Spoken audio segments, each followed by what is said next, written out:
Thanks everyone for coming. It's been a while, and so many of you. Wow. All right. So I thought we'd talk about.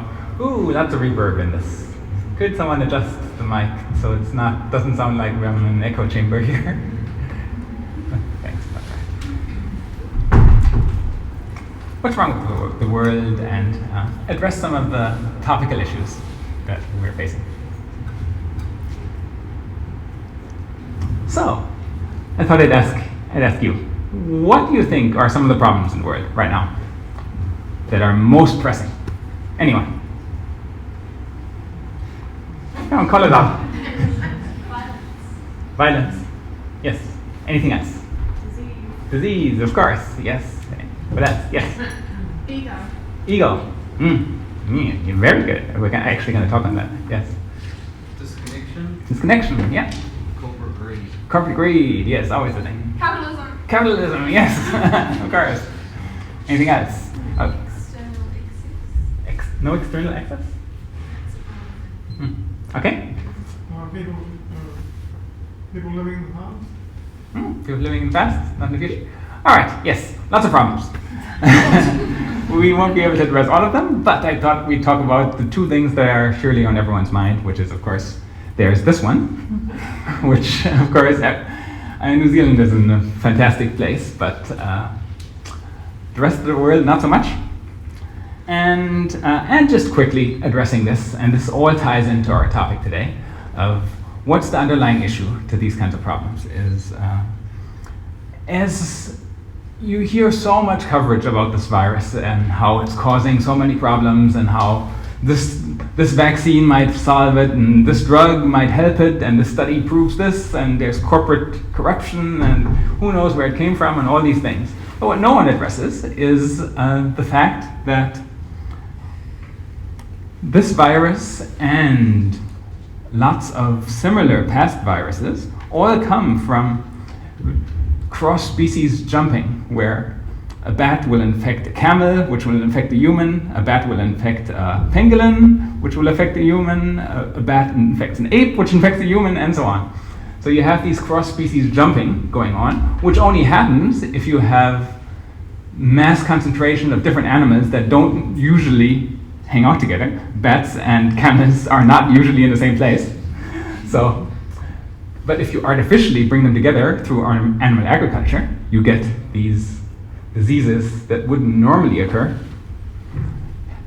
crossing species and mutating in such a way that they can then cause trouble. And if you look at the timeline of these kind of diseases and when they happened, you kind of see that there's a trend that sometime around the year 2000, when humans got really sophisticated and serious about industrializing farming, animal farming, suddenly a whole bunch of these viruses come about. So there's not necessarily a cause, but there's a correlation there. And then, of course, Spanish flu in 1918, which, who's heard of the Spanish flu of 1918? Oh, educated audience here, very good.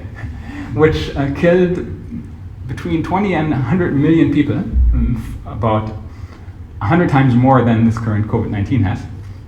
And that, apparently, supposedly, started in a farm in Kansas, and cross-species from a pig or something in Kansas then made its way over into the trenches of World War I on a troop transport, mutated in the trenches where who knows what was going on, what kind of animals and diseases, came back to America from the soldiers returning home, having mutated, and then went out or came back came back to America and came in its second wave into all kinds of different countries, and then infected the world pretty much. The first wave was pretty mild, but then when it mutated into trenches and infected the world, that's what killed everyone.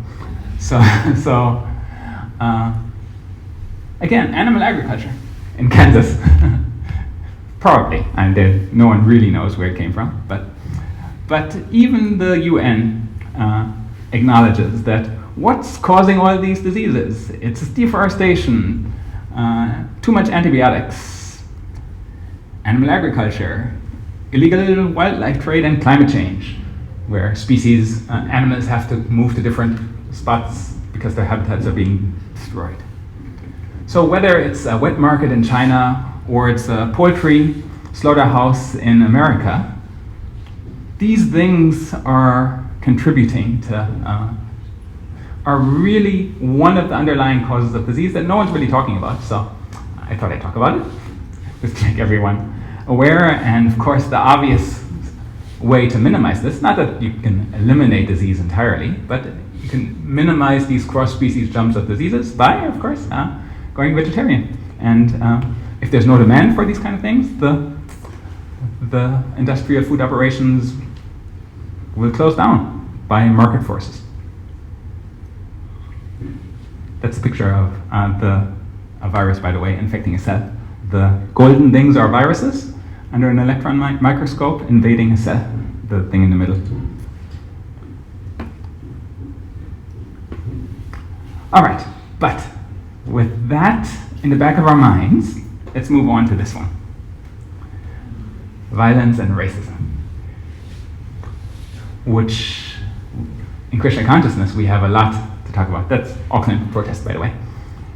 So this current focus and emphasis and conscious awareness of racism and bias is actually a great opportunity for the world to awaken spiritually. So let's go ahead and say, I have not plugged in the speakers.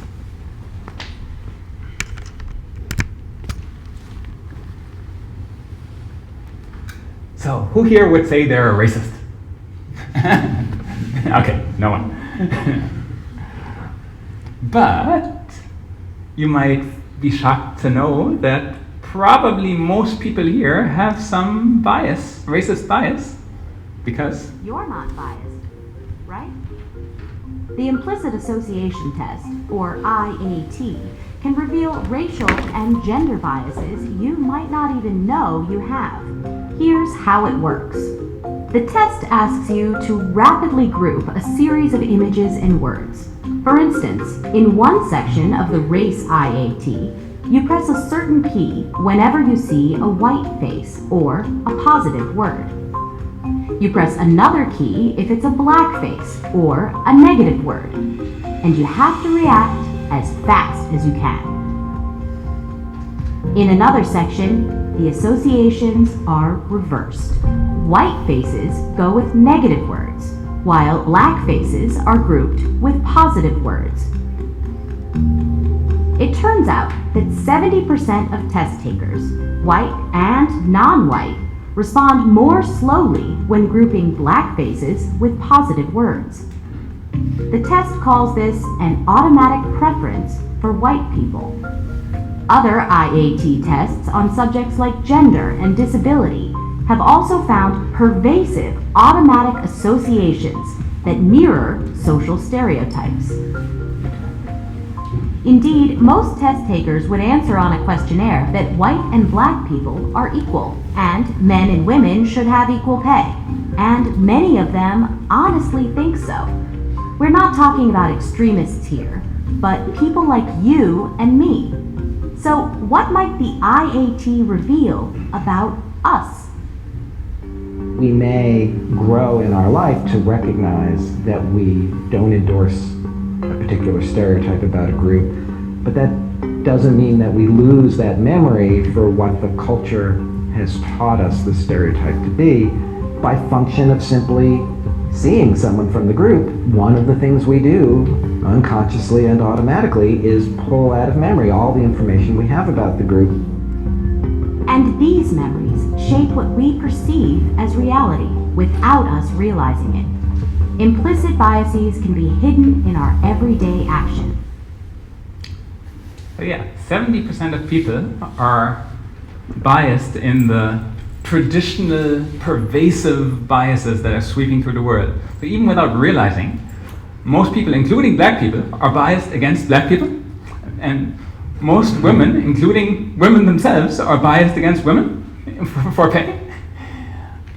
And unconsciously, they're applying these biases when they're making decisions. And the only way to really reduce that is you can try all kinds of training, doesn't work.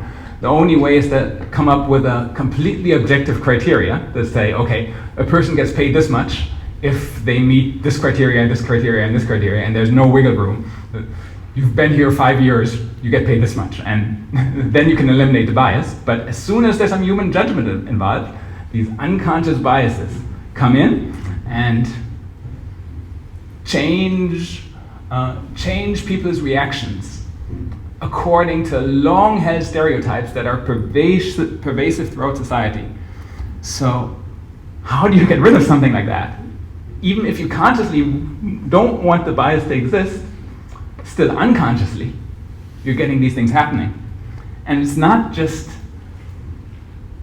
pervading society, it also pervades over multiple lifetimes, according to the Krishna texts of ancient India, where throughout reincarnation, your bias in this life can continue even in your next life. So how are you going to get rid of this thing? We're going to talk about that. Like, for example, when I used to live in the UK, in London, I met Ratnavali, Krishna consciousness practitioner who lived there. And she, over some time, found out that in her previous life, she was a monk called Raghava, who tragically died at age 19 in a car crash. She had persistent dreams of this house she'd never seen before, which she found out was Raghava's childhood home, which she eventually visited and recognized everything. She has a birthmark across her chest where Raghava was cut open during the car crash. Raghava had a secret crush on an Indian girl before he died in the car crash. She looks just like that Indian girl. So, and there's many more stories about her. So yeah, I met her. I took the picture on the right, and she has an amazing story. But it shows that, and of course, Raghava was into Krishna consciousness, and she is very much into Krishna consciousness. She also has never really been married or in a relationship because she carried the bias of being a monk, which Raghava is very much into, through to her next life. So many perceptions and ideas and who we think we are, what our ideas are, carry through lifetime after lifetime and affect us. So, just as in Bhagavad Gita, it explains that Bhagavad Gita being an ancient yoga text full of amazing wisdom that I recommend everyone can read. Whatever state of being one remembers when one quits one's body, O son of Kunti, that state one will attain without fail. So yes, bias transfers lifetime after lifetime, and it's very hard to unwind and remove this.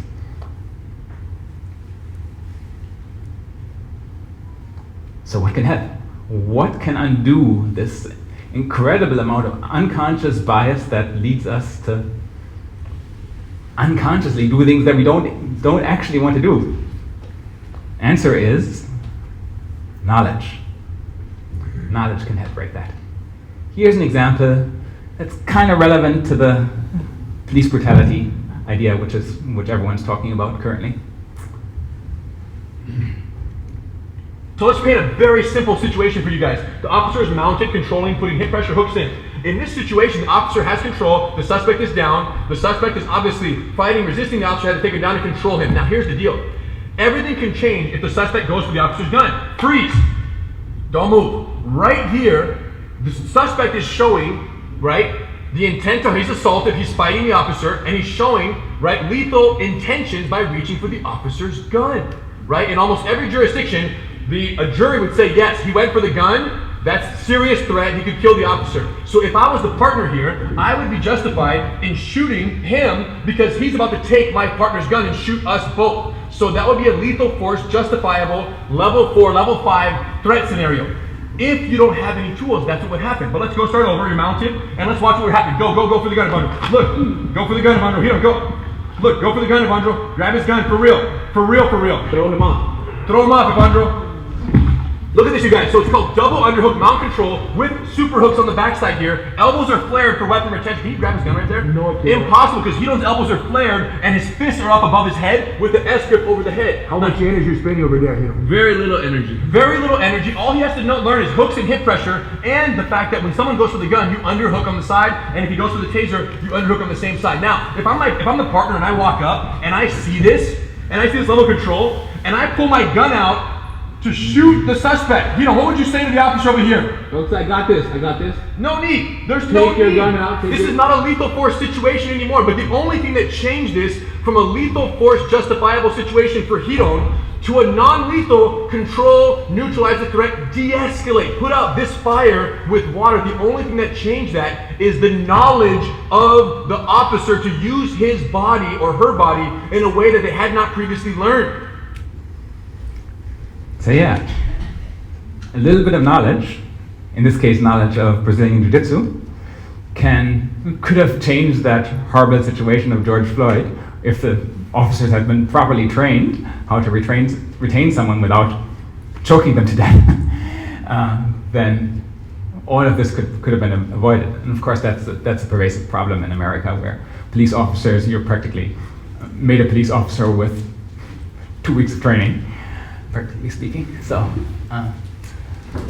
budget problems and so on make that an issue. But the important thing for us here is that you can see that there might be some bias for action, but with training, with knowledge, you can turn a situation that could turn really bad into something that is beneficial for everyone involved, or as beneficial as it can be.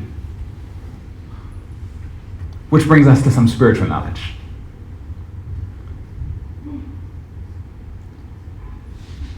In the Krishna philosophy, we learn that we are a unit of spiritual consciousness that is completely independent from the material world we live in, material world of atoms and matter.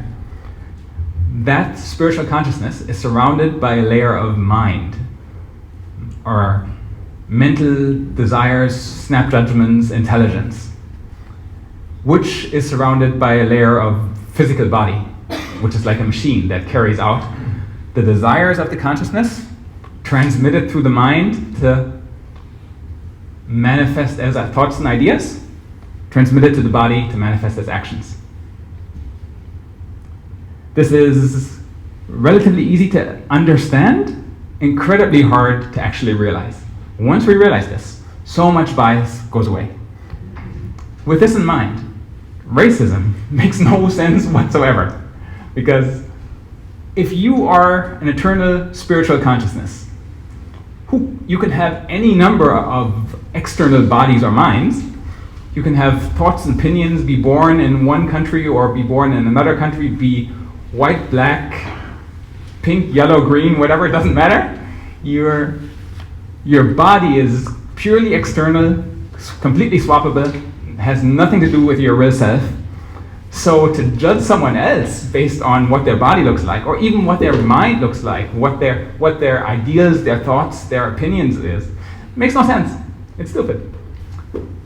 But easier said than done, of course, because we have these deep biases and opinions that everyone has, that everyone is carrying with them. And to undo that takes a bit of work. So, because everyone here is very smart, let's introduce another aspect of the philosophy, which is something called the false ego. I think someone mentioned ego as a topic. Yes, there's something called ahankara in Sanskrit, or false ego translated, which is the root of this problem of bias that we all have. Ahankara makes you think that you are the body and mind, even though you're not. It's the ego thing. It's like, who am I in myself? False ego means I falsely think that I am this mind and I am this body. And the desires, the needs of the body, the desires of the mind, that's me. That's who I am. That's all that encompasses what I believe to be my true self. And that causes all kinds of problems, such as the quest for conditional happiness. Conditional happiness. What does that mean? What is conditional happiness? It's happiness that's bound by conditions. It means that if X, then I will be happy. It doesn't matter what X is, it's conditional happiness. I will be happy if X. I will be unhappy if this happens. For example, I'm sure no one here has this particular conception of conditional happiness, but just for sake of example, the McDonald's Happy Meal, yay! If they call it sad meal, no one would buy it, right? Even just taking the chocolate milk, I looked it up, what are the ingredients of that chocolate milk? 250 milliliters. It's 2 tablespoons of sugar, as much sugar as a can of Red Bull in milk. I mean, what are they doing? And it's fat-free, healthy. No, my goodness. And don't get me started on the burger, which is like so bad. But if a significant portion of the population thinks I will be happy if I eat a Happy Meal, because that's in the name, then you end up with diseases like SARS, MERS, COVID-19 emerging because livestock are crammed together and shoulder to shoulder. So you can almost trace a direct line to zoonotic diseases crossing species from people's conception of happiness being, I will be happy if I eat at McDonald's. Similarly, people think, I will be happy if only I get the new job, then I will be happy. And then you get a new job, and it's like, oh, if only I get a different new job, then I will be happy. And you keep going. And we all do this. We change jobs, we change diets, we change partners, we change countries, all in the quest for conditional happiness. If only this changed, then I will be happy. And finally, if only we could go to Mars and leave this horrible planet behind, then only then we'll be happy. The problem is, though, we take our minds, ourselves, with us to Mars. We don't leave them on Earth. So, space exploration and there's the recent commercial crew launch that this is a kind of artist illustration of, is amazing, and I'm all for it and I find it fascinating, but it's not going to solve the underlying problem of conditional happiness. The real problem is that it's impossible to be materially satisfied. If you are, if people are pervaded with this energy of ahankara, of false ego, thinking that they are the body and mind, then it would be impossible for them to be satisfied because they are not the body and mind. It's like doing the very nicest thing for your coat. It's not going to make you happy. You can decorate your coat, you can send it to the dry cleaner, it's perfectly nice, you put it on and it's like, why is this not truly satisfying to the depths of my heart? Why is this not utterly fulfilling when I put on this newly dry cleaned coat? No, it's not you. It's an external covering. Therefore, it's impossible to make it, to gain happiness from conditions that only affect the external body and mind.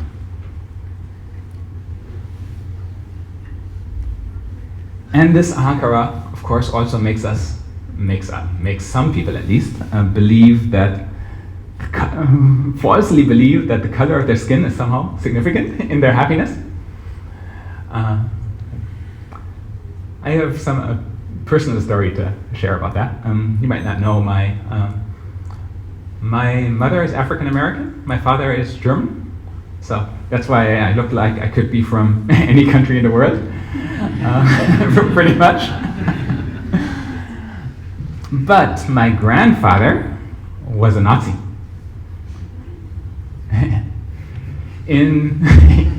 Yeah, pleased to meet you too. So, in World War II, my grandfather was fighting for the Germans, and he was stationed in France to protect France from after Germany had conquered France, to protect France from invasion, because the Germans knew that the Americans at some point were going to invade France. And in the invasion of Normandy, he was on the beach defending against the Americans invading France. And he got captured by the Americans and sent back home for the Americans, back to America, as a prisoner of war. So he was kept in a prisoner of war camp, actual picture from a prisoner of war camp, where an African soldier is holding German soldiers, making sure they don't escape, which must have been incredibly frustrating for the Germans, who had this conception that their bodies are somehow better than others at the time. So he was sent to a prisoner of war camp, then released, and as part of the Marshall Plan, they planned to rebuild Germany with a better conception of itself. So they paid for my grandfather to bring his family over from Germany, who was his five children and wife, who were surviving in Germany. They came to America and joined him in America to build a new life there. He, however, could never really give up the conception that all these Jews in America, it's so horrible. And he to the end of his life believed that Hitler was a great man and a great injustice was done by conquering Germany. So he left his family and moved back to Germany to try and regain his old life in Germany. Meanwhile, my father grew up in Germany, met his wife,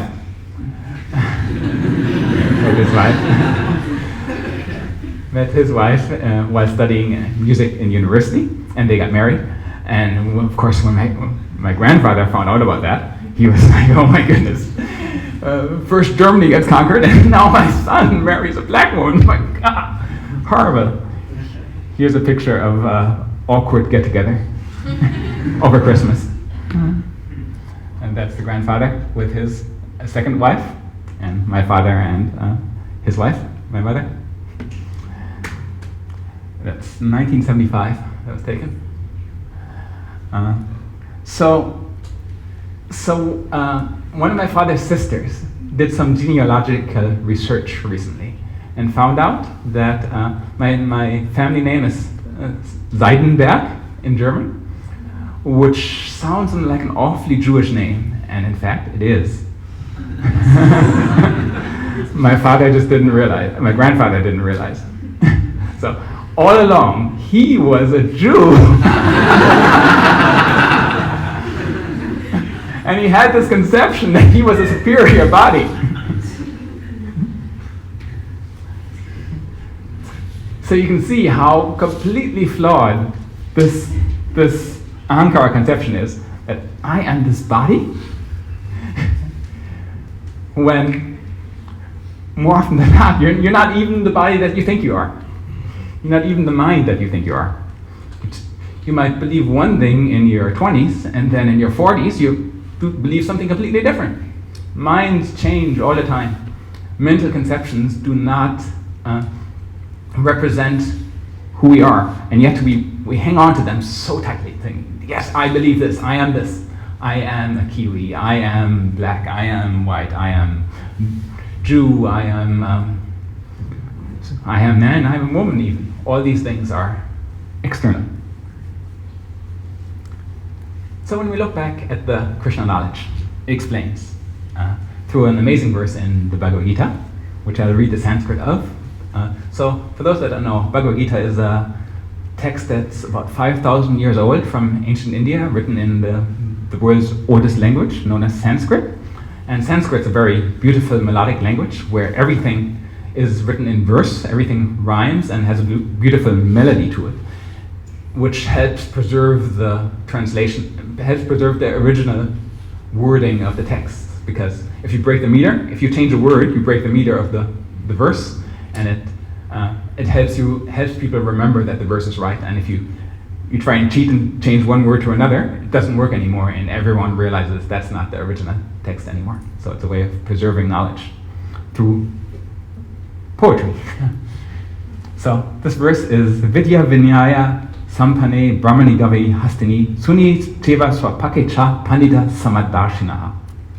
Vidya Vinyaya means with education. Vidya is education and Vinyaya is gentleness. Sampane, fully equipped. So the humble sages, by virtue of true knowledge, so humble, gentle sages, by virtue of knowledge or education, see with equal vision a learned and gentle teacher, a cow, an elephant, a dog, and a dog eater, outcast. In India, some people that eat dogs are considered lowest caste. So, humble sages, by virtue of true knowledge, see all of those people equally, without bias. So, the so-called caste system that some people believe in India, actually, if you're truly educated, you ignore it and treat everyone equally. The main Indian spiritual text is teaching. And to various cultural regions, people don't believe it or don't read it anymore. But it explains that if you are a sage who has learned, who has been educated properly, who has enough knowledge, you can have this bias-free conception where you see everyone equally, because everyone is actually equal. Everyone has the same spiritual consciousness. The external manifestations of their body and mind don't matter once someone is educated enough. And humble sage, you might think, well, what is a humble sage? It's strange language. It's not that you look like this. It's not necessary. No, it means that you just have enough education. Anyone here can become a humble sage with true knowledge. It's entirely practical. And what you need to do to get there is, and this is even more surprising when you hear this for the first time. You're like, what? Another verse from Bhagavad Gita. Abandon all varieties of religion and surrender unto me, Krishna speaking. I will free you from all bad karma reactions. Do not fear. You're like, huh. Abandon all religion and surrender. Oh, to Krishna. What? Is this like abandon Christianity and join Krishna consciousness? No, not exactly. Abandon all religion. It's not just abandon your religion and join Krishna consciousness. It's abandon all religion. Get rid of religion. Religion is not beneficial for freedom from bad karma reaction, because it's still your most... let's not go there. So, Krishna consciousness is not a religion by most people's conception of religion. Everyone has a religion in the sense that what Krishna means here in this verse in Bhagavad Gita.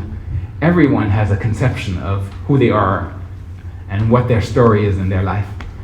Someone's religion might be Christianity, it might be Islam, someone might be religiously atheistic, meaning, I believe that the universe came from nothing by the laws of nature.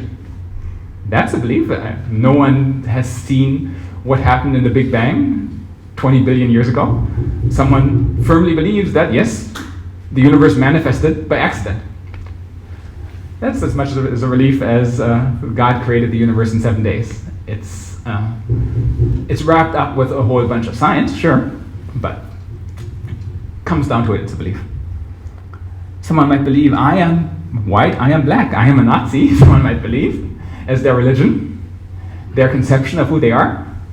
Someone might think, I fully believe that I am meant to eat meat. Someone might fully believe that they're a vegan. All these things, some things are more beneficial, religions, conceptions, than others, but they're all conceptions that people have, which they believe about themselves, which are external to their true self. So, what Krishna is saying, abandon all those conceptions that you are based on your body and mind. and just come to the understanding that you are spiritual consciousness. And that defines you, not whatever your body and mind might be. Abandon all your bias and racism that you might have, and how you might label yourself with various labels and stamps to fit in with various groups in society. Forget all that, and just understand yourself to be consciousness, to be spiritual, to be fully spiritual. And then you can act on the spiritual platform and be freed from bad karma reaction. Every action has a reaction, generally, but if you're acting on a spiritual platform without any selfish intent, then all bad karma goes away, and you act on a platform of akarma, or no karma, where you no longer accrue reaction and then no longer need to reincarnate. You no longer need a physical, material body and mind, because you don't have reactions to experience anymore, because you're acting on a fully spiritual level. But that's an advanced topic. So the scientific proof that this works and this is real, that this is not a religion, is that if someone acts on the platform of being completely spiritual, being a being of consciousness, then the quest for conditional happiness goes away, because you're no longer striving for, I'll be happy if this, if that, if my body gets showered with money, then I will be happy. That goes away, because you fully understand, I am spiritual consciousness, I am not body. And therefore, when you get to a level of actually understanding, not just intellectually understanding, that you're not the body, that you are spirit, then you get unconditional happiness. You get happiness that's not bound by conditions. It's a test of your advancement spiritually, how happy you are for no reason. You, instead of unhappy because, you're like, I'm strangely happy, I don't know why. This is weird. Why am I so happy? I've experienced this in my journey of Krishna consciousness, where I distinctly remember, after visiting a Krishna conscious temple in London, I came back to my flat in university, and I was like, I'm so happy. I have no reason, why am I so happy? This doesn't make sense. I went and explained it to some Krishna devotees, and they explained at a time I didn't really understand it, but it was like, oh, I'm happy because I'm suffused with spiritual consciousness from my intense spiritual practice over the weekend. Maybe there's something to this. Maybe all this talk about like abandoning religion and surrendering onto a spiritual consciousness, maybe there's something to this. I caught a glimpse of non-material happiness, unconditional happiness that's not bound by conditions. This is some amazing stuff. Well, I guess it worked 5,000 years ago. So the scientific proof of Krishna consciousness working is you're being unconditionally happy for no reason. But the thing is, it is incredibly hard to give up these kind of conceptions. Lifetime after lifetime, every one of us has been believing, I am physical body, I am subtle mind, I have ideas, I have shapes, I have genders and all these things that make up who I am. I am all these things. So to give that up, that is quite hard. It's almost as hard as I will give you an analogy here. Anyone know what occupation these people have? Fire jumpers. Yes, no, John. They call it smoke jumpers. I'll let the video explain. Man, the best part is probably just jumping out of the airplane. So like when you're in the door, and you're looking out, and you're looking down at the ground, and you know you're actually only 1,500 feet up, which isn't that high. So you can kind of look out and see all around. You can put your head out the door a little bit and feel the wind, and you know when they say get ready, get in the door, get ready, and you exit and you jump out. That's pretty crazy to me.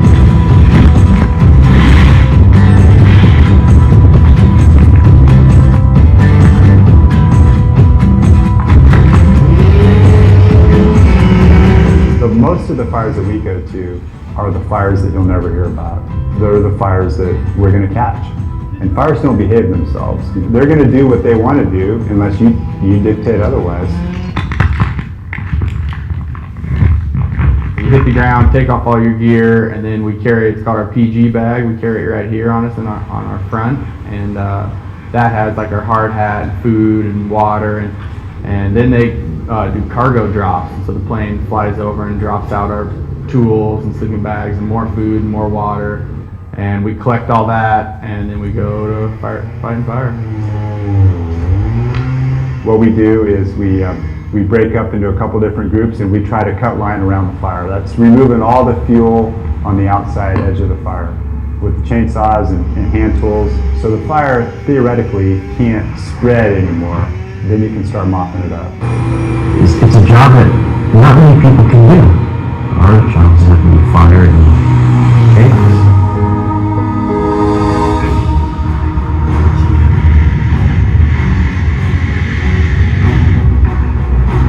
When you're out there, you have 110 pounds on your back. You're on the same page without even okay. There's so many variables, rattlesnakes, rolling rocks. You're getting in crash, crashing that tree, crashing the next one, crashing. Oh, that will hurt. It's business for us, but yes, it can be. We think we're superheroes at times. We're human. We bleed.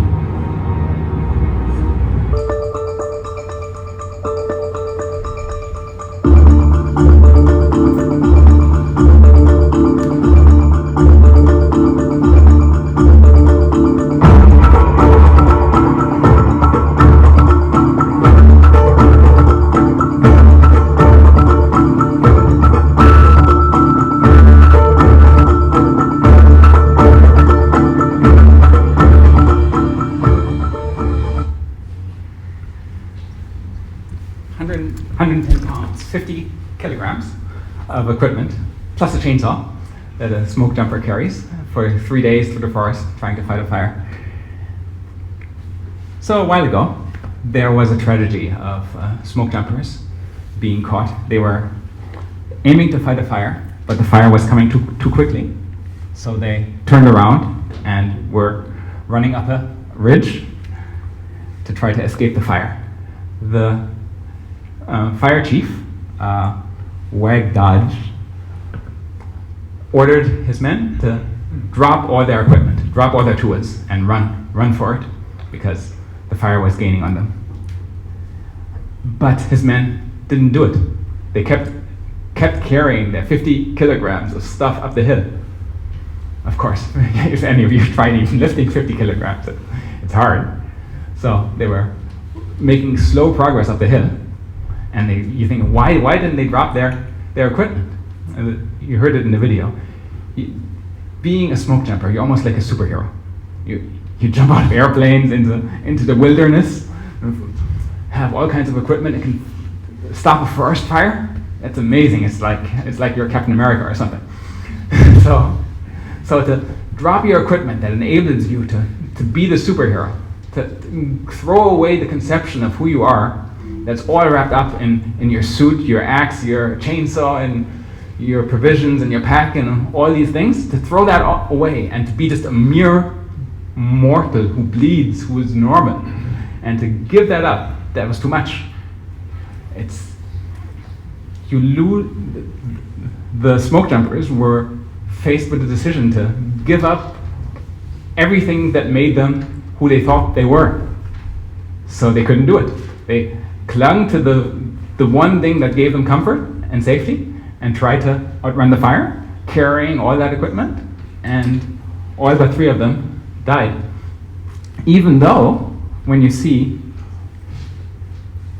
there was a patch of no forest, just about 50 meters away from where the fire overtook them. If only they'd dropped their tools, dropped their gear, dropped their conception of who they are, they could have still be living. And of course, the smoke jumper training course always teaches this incident, and now every smoke jumper has drilled into them that there comes a time when you have to drop your gear, you do it. So this was a good learning experience. But when Krishna explains that you should abandon your religions and surrender, this is why it's hard. This is why it's so difficult to throw out that, that conception, that identity. Even in the forest fire of everyone having to die eventually, coming our way. That's not easy. That takes a strong person, strong-willed person, strong spiritual person to make that kind of step. But luckily, you don't have to do it all at once. It can be a gradual thing through spiritual practice, and as one progresses spiritually, you get the reciprocation. That the more surrender of one's external conception there is, the more unconditional happiness manifests, and the more you realize that, oh, wow, if only I go a little bit further and abandon my thinking I am this, I need this thing to be happy, the more I can access sources of spiritual happiness, the more I get spiritual happiness, the more I see that this is actually real and works.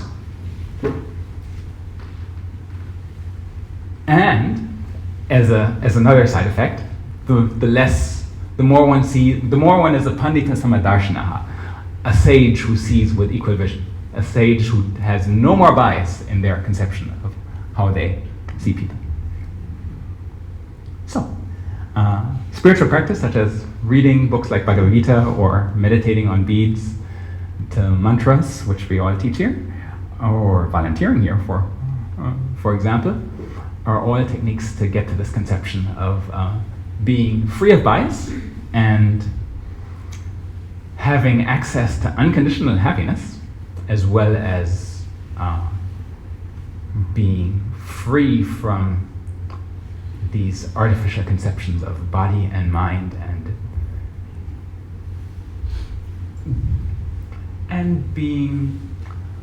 not being caught up in the race for conditional happiness, which is never satisfied. Thank you very much.